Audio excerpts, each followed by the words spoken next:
study of ways to upgrade Newcastle's public transport system. The study will also identify surplus state government and council owned land and evaluate redevelopment options. The study follows a report earlier this year on the 12-hectare Honeysuckle Goodyard site. One recommendation in that report was that the railway line between Newcastle Station and Leith Civic Station be removed to eliminate the barrier between the foreshore and the central business district. That is one option to be reviewed in the forthcoming study. The line might also be removed to near Broadmeadow Station and replaced with buses or light rail, or simply left as it is. The terms of reference will be determined by a joint state government and council steering committee. Once surplus land has been identified and a decision has been made regarding the future of the Honeysuckle Goodyard site, a master plan will be coordinated for the redevelopment of the Newcastle CBD. Meanwhile, the Newcastle City Council is tonight considering a recommendation to spend more than $10,000 sending 2 representatives to England. It's proposed the Directors of Planning Services and Engineering attend a planning and transport meeting in the UK. It's thought council staff should be exposed to state-of-the-art urban transport and planning approaches. The 2 directors will also visit the London Docklands redevelopment area.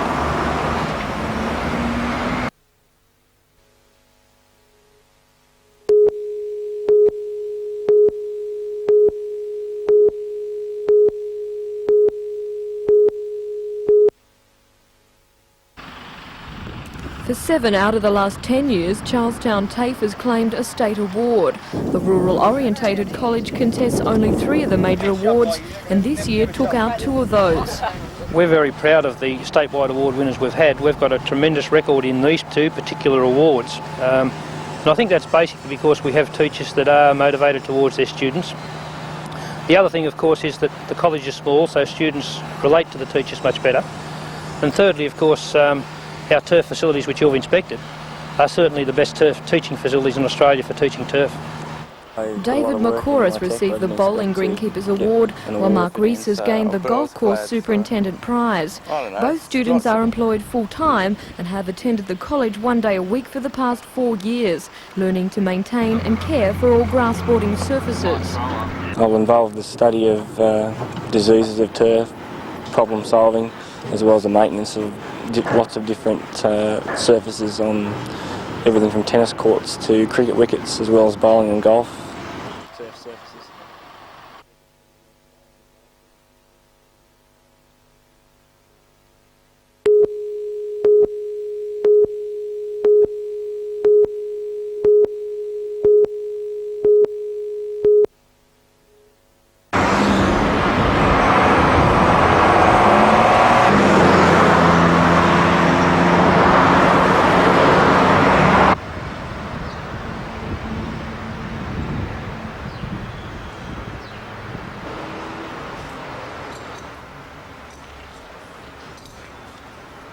Movement in and around.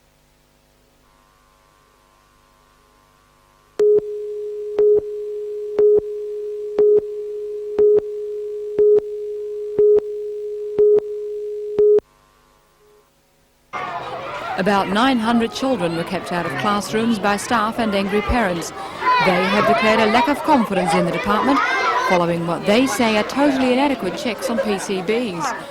Yesterday, Public Works maintenance staff did spot checks of the school's fluorescent lights. Teachers, worried by the casualness of the tests, called in a private electrician. Although he found one leaking light which had been missed, it didn't contain PCB, but he discovered the ceiling fans did. Parents were angered when told fabric, wallboard and rubber samples taken from the Sydney High School tested positive in a laboratory test after a similar visual check had shown no PCB contamination. Concerned by inconsistent information from the Education Department, staff and parents say they can no longer believe what they're told and want all appliances with PCB taken out of this school. But the school may have to dig into its own pockets to meet those demands. We'll be looking at our finances through our maintenance grants, which come from the government, and which has been doubled recently and made cumulative, so that we'll see if we can find the finances to have this done on a private. The school's yearly $2,000 maintenance budget won't go far. it may prove beyond our resources, and then we're going back to the Department of Education and Public Works. Until that happens, children will continue to be taught in the schoolyard. Willie Lafitte for NBN News.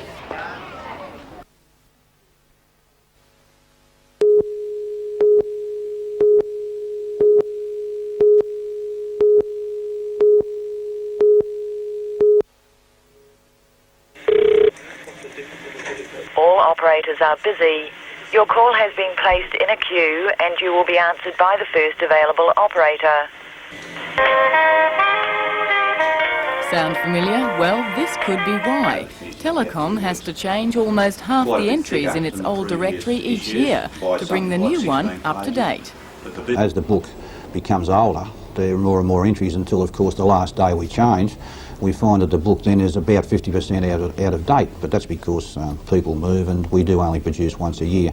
But information does go constantly to our operator-assisted areas for people to call and get information.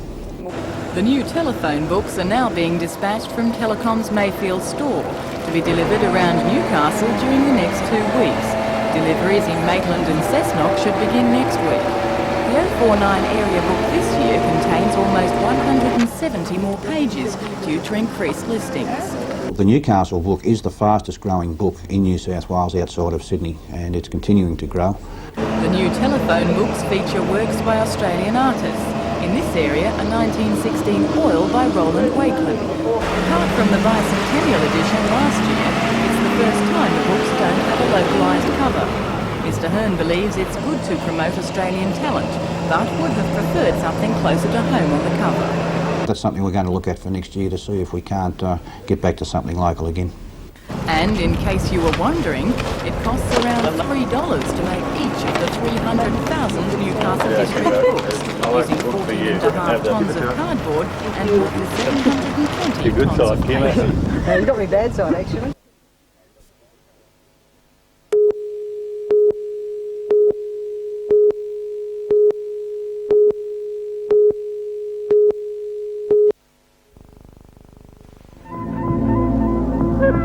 I sat back for about 2 weeks and waited, thinking that the lump would go away. It didn't go away.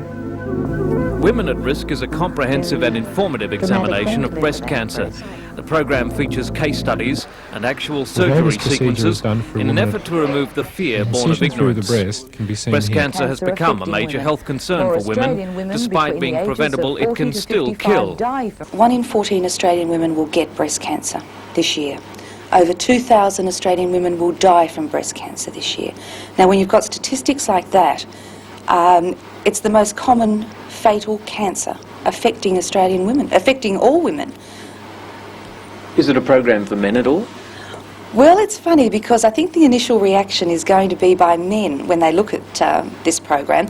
Oh, there's really no need for me to watch this. But what I'd like to say to them is that 1% of all breast cancer diagnosed is in men. Now, that's not really well known, but it is often more fatal in men. But that point aside, it is of interest to men, and men should watch it because it's affecting their mothers, their wives, their sisters, daughters, and it's something that affects the whole family. The documentary Women at Risk screens Monday night, 8 o'clock on NBN.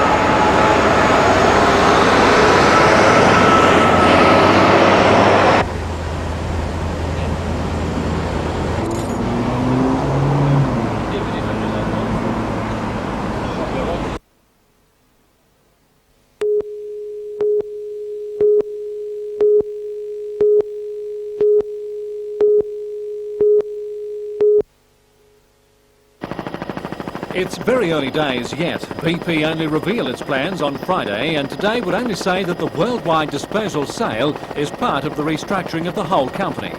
BP sold its minerals interests earlier this year, and after disposing of coal, will be left with its core operations, oil and chemicals. Howick is one of 4 mines the company owns in Australia. It employs 380 people and is capable of producing 4 million tonnes of coal a year. However, the disruptive start because of the industrial dispute over new work rosters and wet weather mean production will be below that maximum. The property covers 5,000 hectares and includes Foybrook, a disused underground lease and a suspended open cut, the working Howick pit, the Newdale washery, which processes export coal, and the Howick washery, which cleans coal conveyed directly to the Bayswater power station. BP has put a 6-month target on completing the worldwide reorganisation, a remarkably small period considering the magnitude of the deal. It's believed the company would like to sell in one lot, but as this is unlikely, it said it is willing to negotiate individual sales if necessary.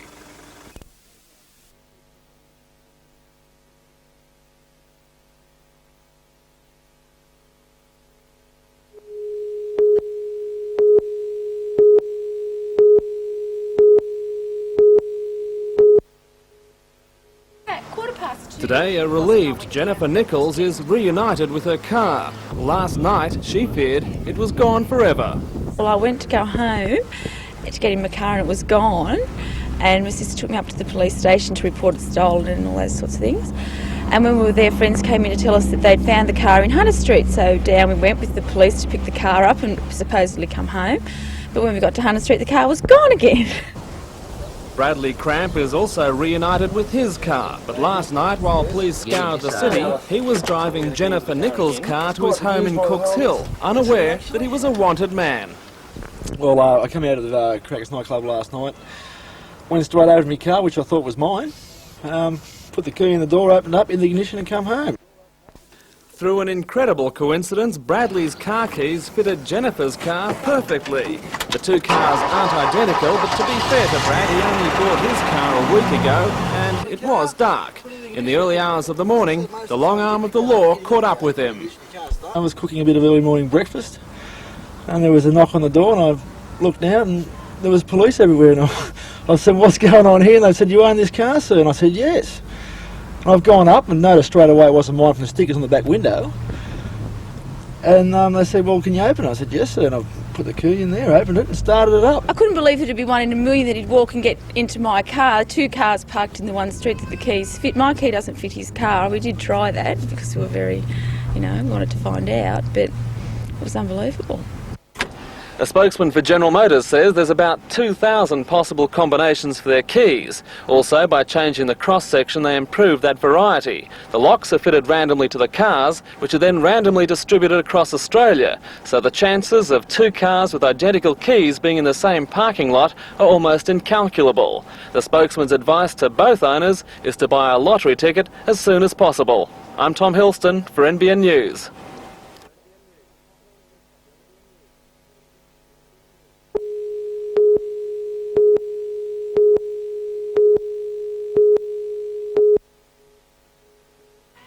Most would agree that football these days, especially the big matches, is more than what happens in the 80 minutes of action on the field. It's a total package with the pre-game entertainment a significant part of the day's outing. This Friday night at the IOC it promises to be a bigger than Ben-Hur show. PRM Event Management has been contracted to put on a dazzling display to launch the end-of-week footy matches. And if they can come up with anything like what they've produced at the last 2 Winfield Cup Grand Finals, it will be a great night. Chris Ricks from PRM gives us a little insight as to what will happen on Friday night. We have buskers, jugglers, stilt walkers, unicyclists. They'll be handing kids balloons as they enter the ground. Once into the ground proper, there'll be shimmering banners and giant signs. There'll be parachutists landing, bands and cheergirls, the traditional entertainment, plus a display by ultimate frisbee players, which is a mad game where these people dive in the mud and catch frisbees and then throw them at each other. It's very bizarre. Plus topped off by a major fireworks display. And of course, with all the entertainment that is planned and the prospect of a great clash between Newcastle and St George, both vying for semi-final spots, the evening should be a great night out for the family. a full evening out. In other words, if you come to watch rugby league, you watch your rugby league and enjoy it, but there's just that added extra there to keep the kids happy and the family happy.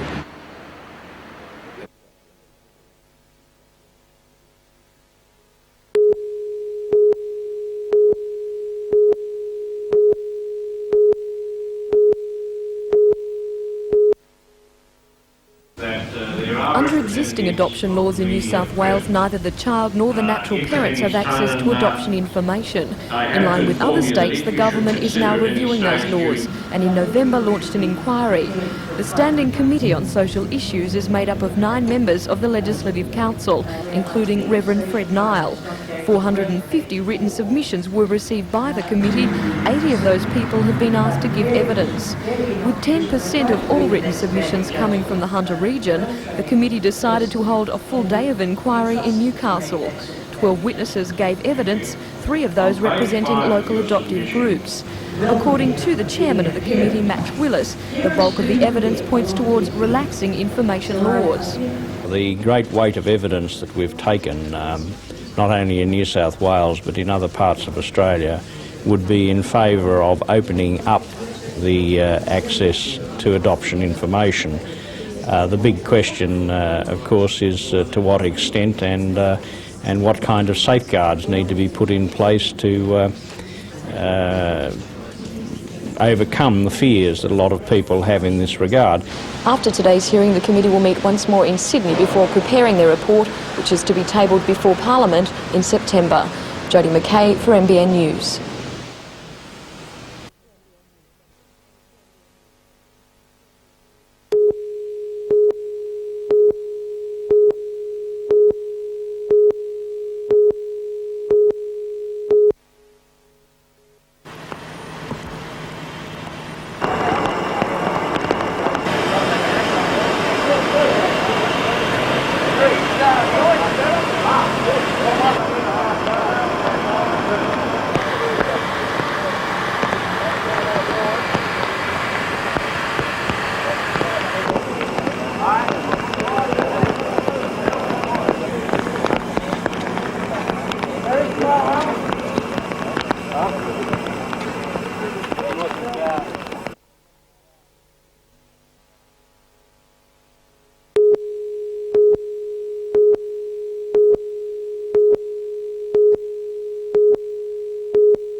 Last night, 6 houses in Baker Street, Dora Creek were evacuated after flooding posed a serious danger following the state's heaviest rainfall throughout the day. Volunteers worked in darkness to evacuate the residents, who were given accommodation by the Family and Community Services. Several other families voluntarily evacuated their homes after making them as secure as possible. While in Cessnock, the SES and Council sandbagged Oliver Street after water threatened homes. No one was evacuated, though today emergency services are monitoring storm water outlets and water levels.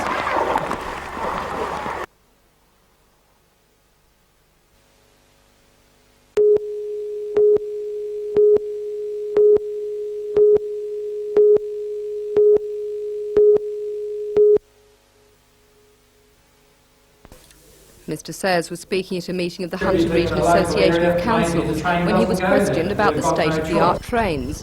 The $500 million contract to supply 450 Tangaras by Ganinan ran into trouble earlier this year. The SRA claimed Ganinan had supplied only 4 trains by February, when 15 of the luxury passenger trains should have been completed, claims refuted by Ganinan. Mr Sayers admitted to Alderman that the contract was now too expensive to get out of. If you didn't have the contract, would you still be choosing the Tangaras? I think we'd probably be aiming to get a Ford Falcon instead of a Fairmont Gear, but the Tangara is a fine train. We have a contract, we have no squabbles with that. We just look forward to getting the deliveries and giving customers the benefit of the Fairmont Gear. And he blames the high-tech design of the train for the delays. Initially there were some difficulties with the software on the computer controls and the electronics, but those have largely been addressed. And when you get a brand new car, there always are a few problems with the first production models. Mr Sayers was also criticised over the SRA's decision to freight goods by road, causing damage to the local road network. But Mr Sayers stressed the Hunter provides the rail network with 60% of its total revenue in coal haulage. In order to be competitive, he said small freight has to be transported by road.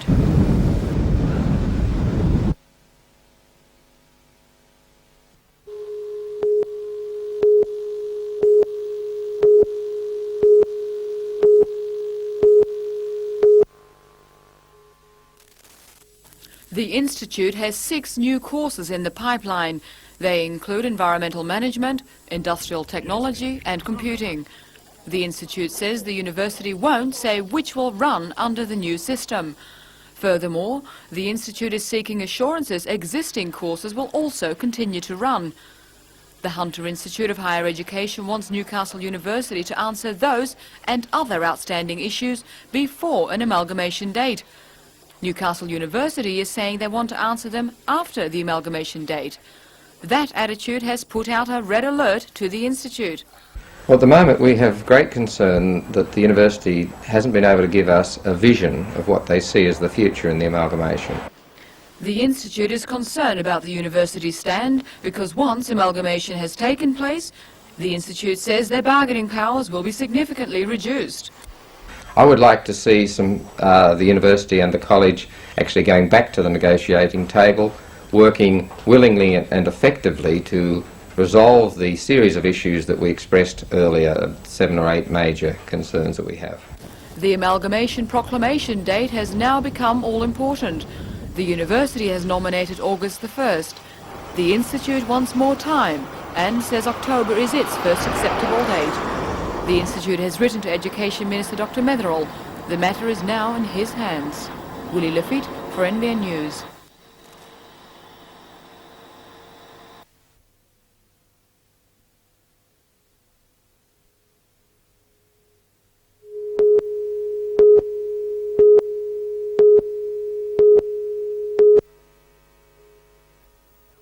National Pound will contest the Tui's 2.2 light handicap, and bookmakers have listed the 4-year-old at the good odds of 8 to 1 in early markets. National Pound, a real mudlark, accounted for a class intermediate field at Gosford earlier this month and then turned in a great performance to win the Wyong Regional Stakes on June 15. For the trifecta at Rosehill, add Jacobine and Loose Blue, and in the legs of the Daily Double, couple Royal Marine with National Pound. Wyong stayer Lord Highbrow, the unlucky runner in the Brisbane Cup, is set to make amends in tomorrow's Foster's Tattersalls Cup at Eagle Farm. Although coming back in distance, his class should carry him to victory. And your trifecta will read Lord Highbrow to beat Abstraction and Rajamar for third. In the Daily Double, try Clay Hero in the first leg and Tiny's Finito in the second leg.